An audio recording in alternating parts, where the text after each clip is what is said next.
How to fix YouTube not working on laptop issue. 1. Check if YouTube server is down. 2.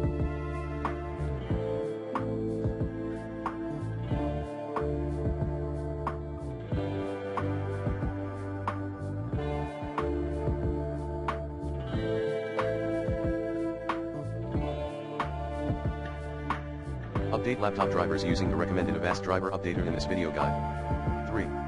Force YouTube to decode videos in VP9. To do so, select AV.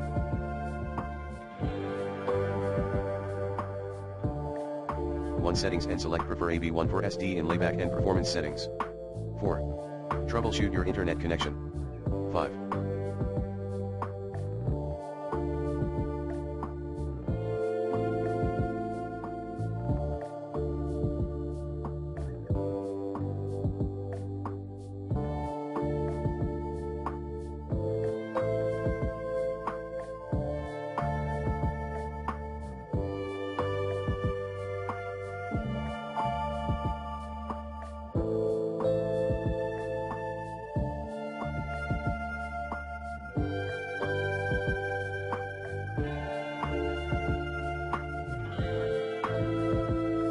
See if you can get a new, better or supported graphics card.